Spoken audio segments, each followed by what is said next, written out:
When you hear the word polyamory, what do you think of? 50-year-olds swinging, you know, putting their keys in the bowl at a party. There are many different ways of doing it, and our way is just the way that works for us.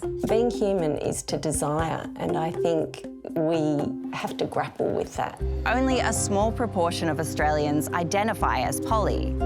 For them, it isn't just about sex. I'm the luckiest person ever. I get to love these two. For me, the experience of all this is just one of love. Non-monogamy definitely isn't for the lighthearted. I understood that it was going to take lots of work and lots of chats. So many chats. There is a lot of self-reflection and like self-growth and self-awareness that goes into it if you're doing it well and with good intentions. Hi, I'm Joel. I'm Chris. And I'm Nick, and we are NAM's most successful polycule. Whether you're monogamous, polyamorous, curious, or anything in between. We do really believe that it's a fantastic thing for every couple to have these conversations, even if you get to the end of the conversation and go, actually, let's just stay monogamous. It's about rethinking relationships and consciously designing a new way of living and loving that is beyond monogamy.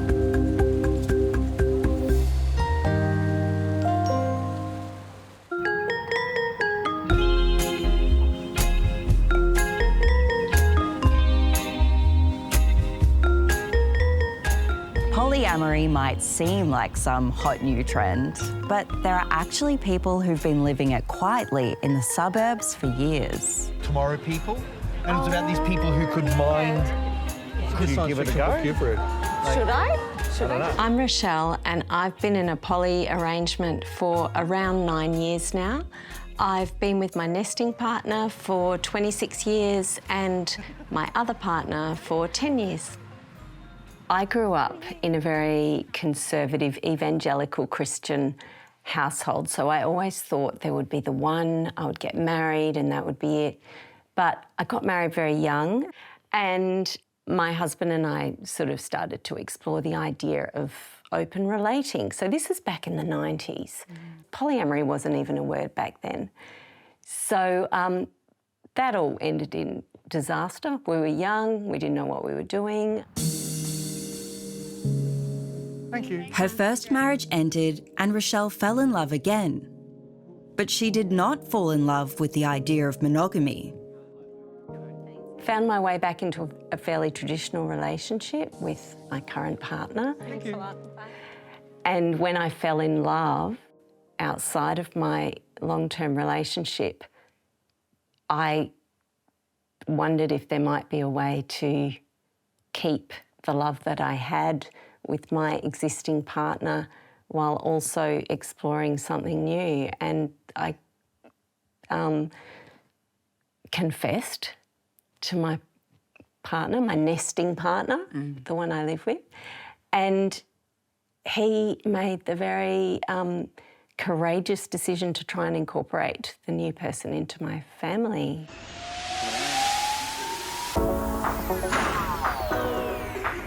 Chris and Nick first met in 2013.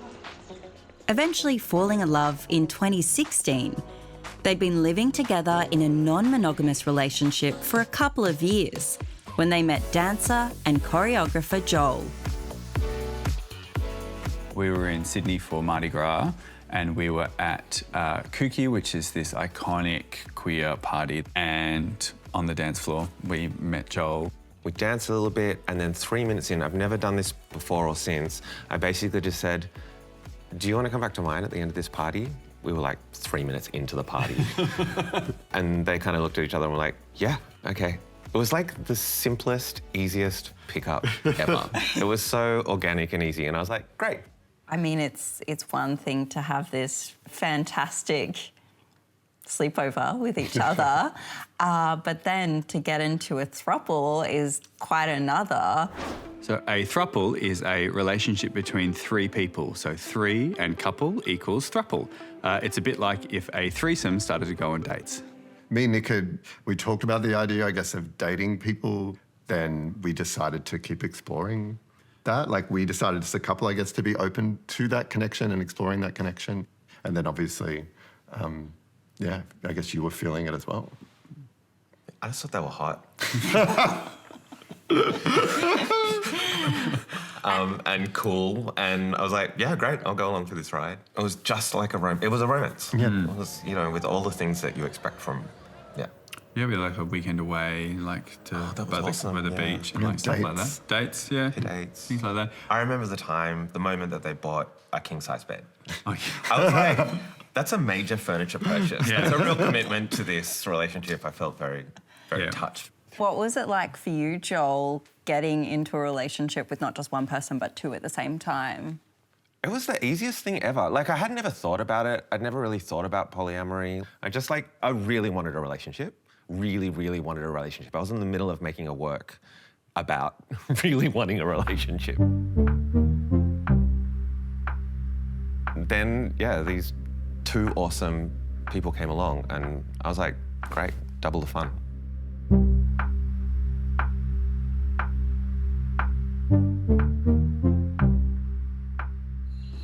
Hello, hello. Hello. How are you doing? Oh, I love these. He's the best person on the planet. I found my human, you know, like, yeah. What have you been doing today? Just making sure I remember the curry. I was yearning for a sense of like belonging and home and safety that you get or that you should get from a relationship. And I really feel like I found that with Chris. Oh, that body, what you put it through. I think a lot of people would be surprised to know that you can get that sense of safety and sense of belonging from a polyamorous relationship. I would say that's the number one question that I get is like, aren't you scared or aren't you, you know, like feeling uneasy about your place? And I've never felt that. The weeping willow. Weeping willow. For me, polyamory is just this authentic way that we're supposed to be living, which is in broader extended family groups. You know, I think of Nick, Chris and I as a queer family.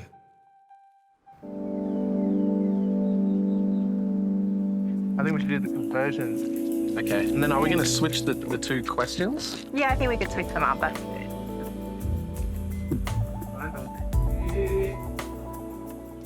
Abby and Liam are a married couple. They've been in an open relationship for over a decade, and they want to break down the stigma of polyamory and ethical non-monogamy. We started exploring non-monogamy in 2014. We were living overseas at the time. We had already been together for a few years in a monogamous relationship, but it was in 2014 that we started having these conversations about opening up and what that might look like. I guess initially it was more of a sexual-based approach. We had fantasies about different things, and so initially we started kind of discussing those just in very abstract terms, talking to each other and what could be possible.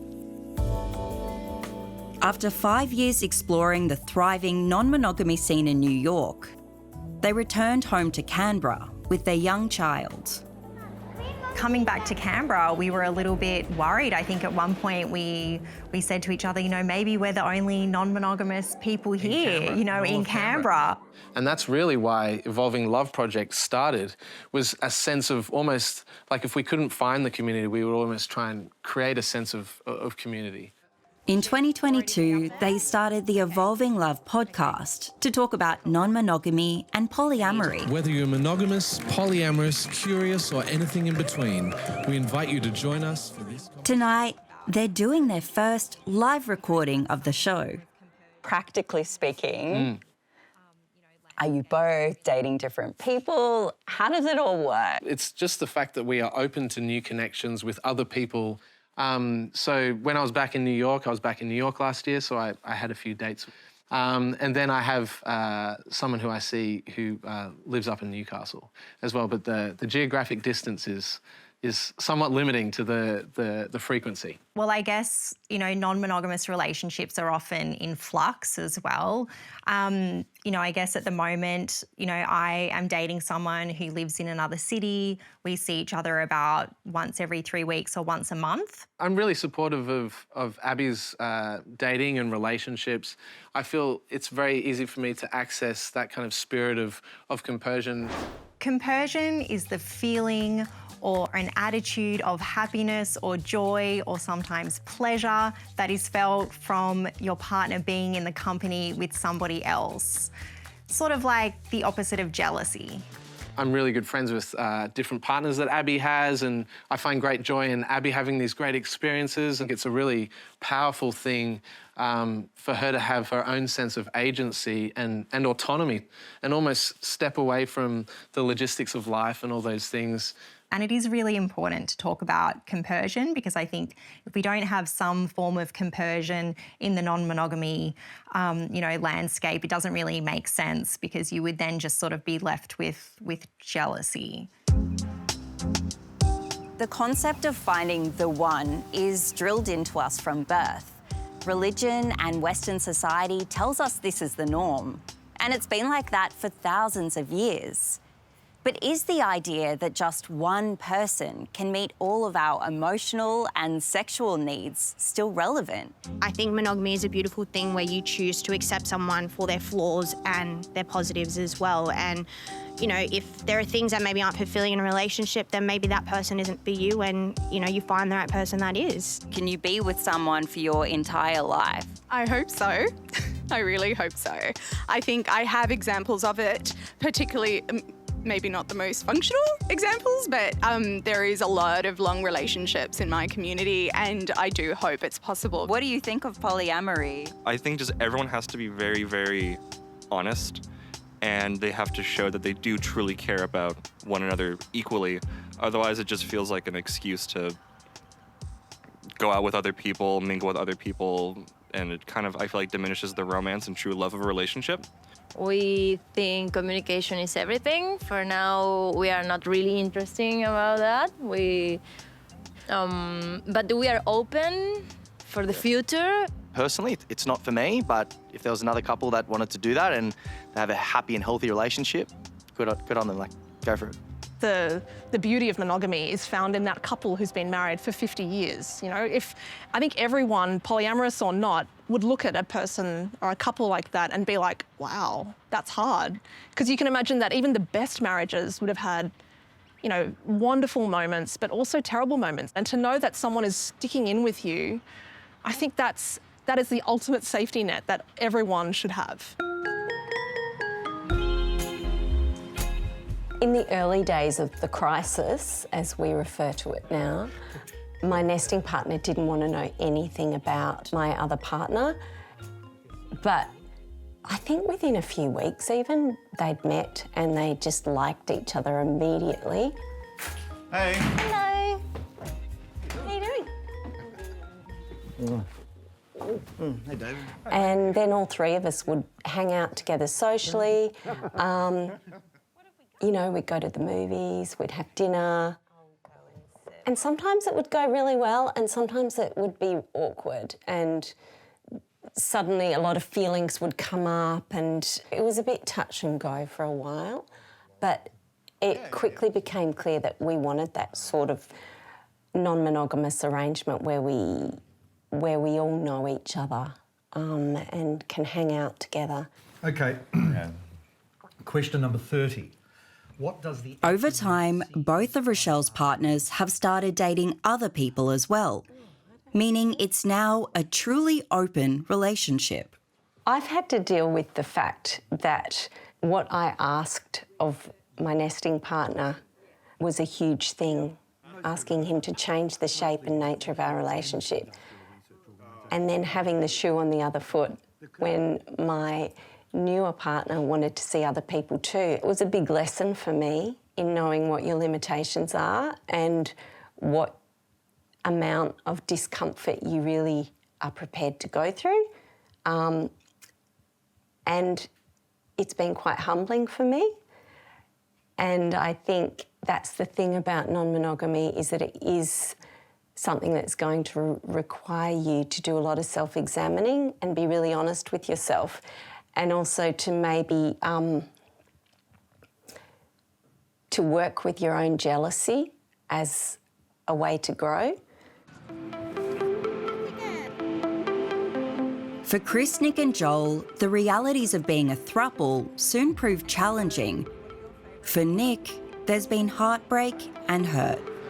It was never a genuine fear that by bringing Joel into our relationship, it would end our relationship. Like, Chris and I were really solid But it was a huge challenge to my whole worldview on relationships and attachment and my insecurity and my ego. I thought that Nick was experiencing it just like me. I thought we were both falling in love with Joel. And it took me, a little while to kind of really understand that the level of hurt that was happening there, and for Nick, it felt like a threat to us. The complication here was that I met those two people together in a relationship. So those two, it was like we started off like this and then we kind of like diverted paths.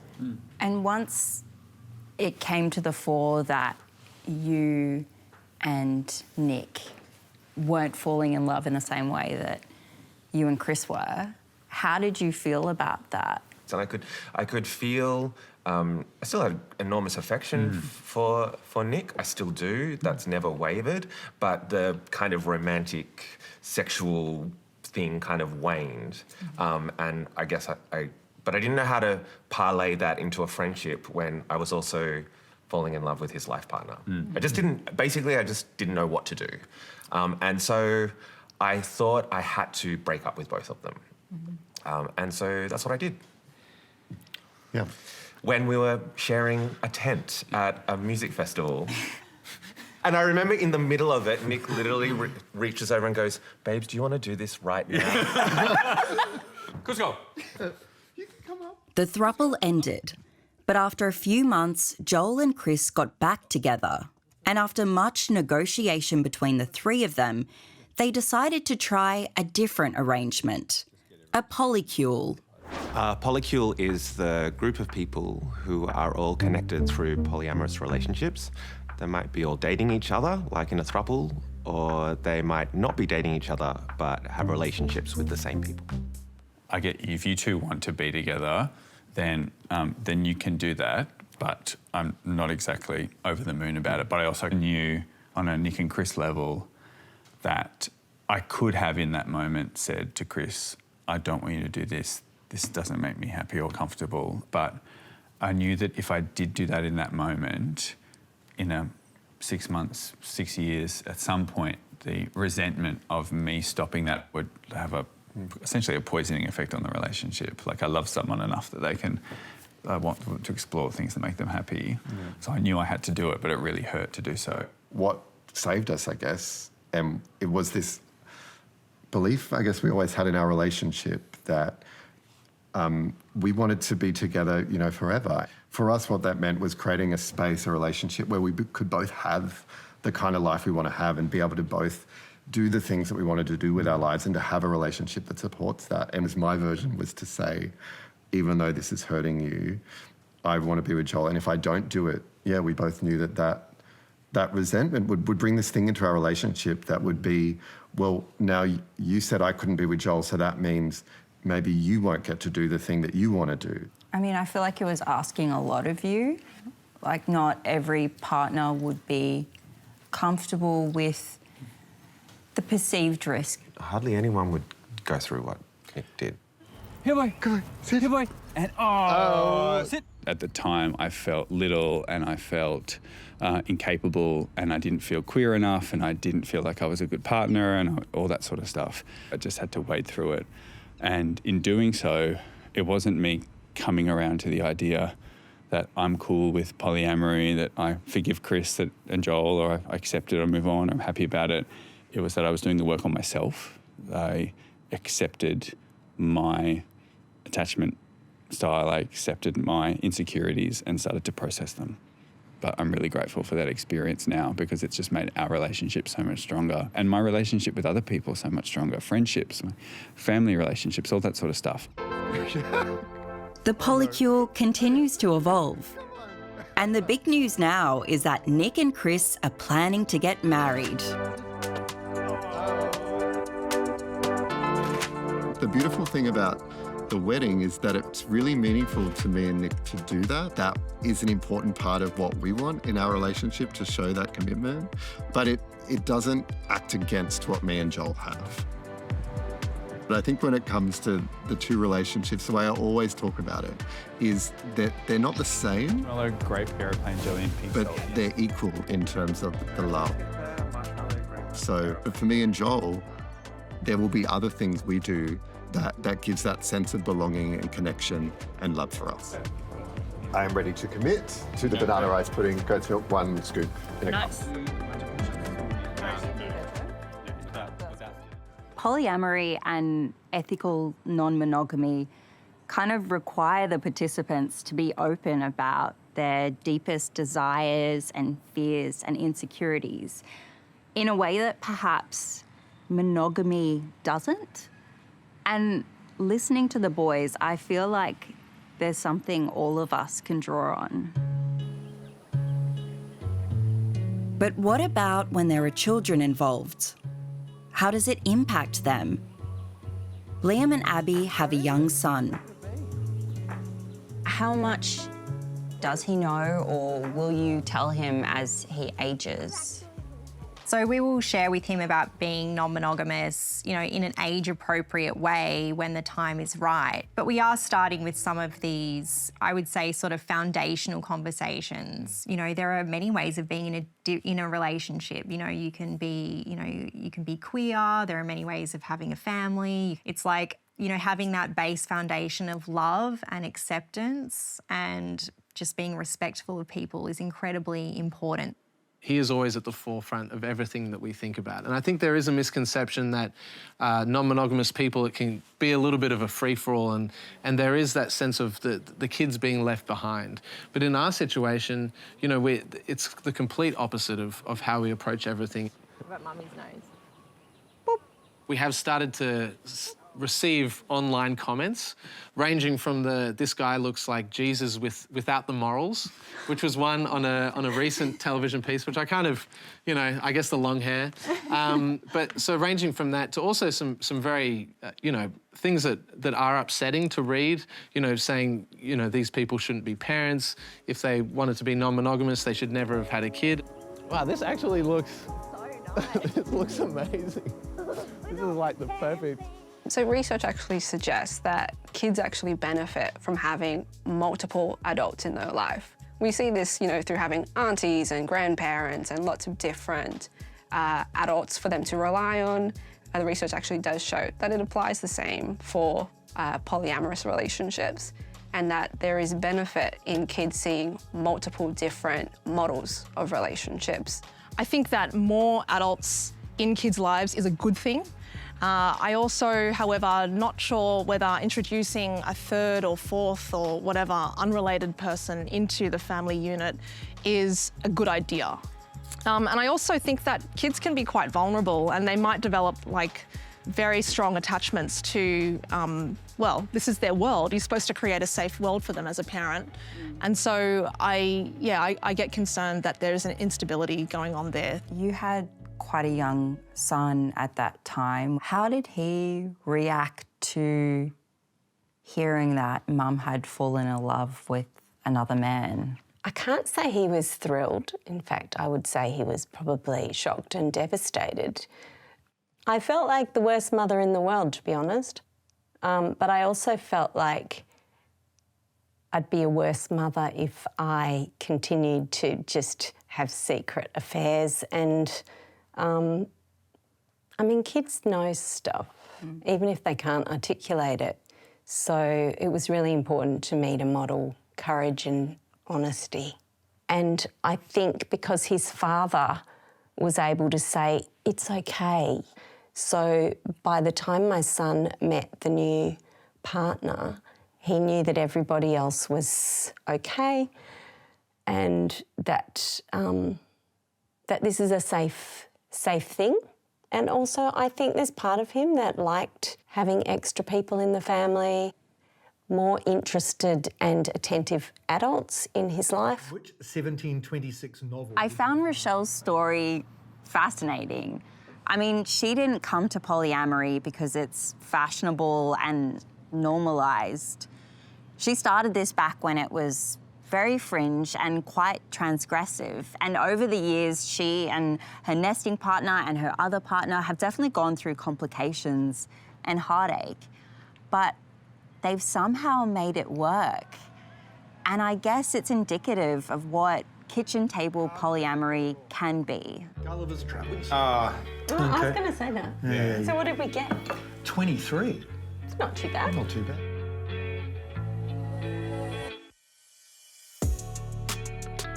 I think that non-monogamy it's just an alternative style of relationship. I don't think that it is like a more evolved style of relationship.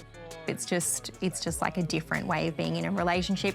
I think that monogamy probably suits most people. I think that, you know, having more conscious discussions around monogamy or like why, you know, people rarely say, you know, well, why are you monogamous? And if you do ask it of people, they might not really, you know, just because that's what you do or that's what a relationship or a commitment means. It can be quite confronting, particularly for folks who then look at their partner, their husband, their wife, and say, oh, I've been unhappy for the last 30, 40 years, and I had choice in this. And that can be really confronting for people to consider and think about. And I think that that fear or that resentment can really boil over and transfer into like discrimination and fear of what non-monogamy means. Luckily, we live in Australia, which is a fairly secular, open-minded society, particularly in the urban centres. I'm out at work, I'm out on Instagram. I'm able to be open, and I'm glad I can be, because when I was starting out, it would have helped me to see some other examples of non-traditional relationships that actually worked out. Poly makes you be very conscious of how you show up for your partner or your partners every day, and it prevents you from taking things for granted, getting really comfortable. When you start questioning monogamy, when you start questioning these relationship structures, this way you thought you had to live, when you start questioning that thing that you never thought you'd question, you then really start questioning everything. Like, you really get left with this complete freedom of not only what do I want my relationship to look like, but what do I want my life to look like. Don't lick the couches. Thank you so much. Come on, Cusco. Come on, buddy. Come on, baby. So, How is it?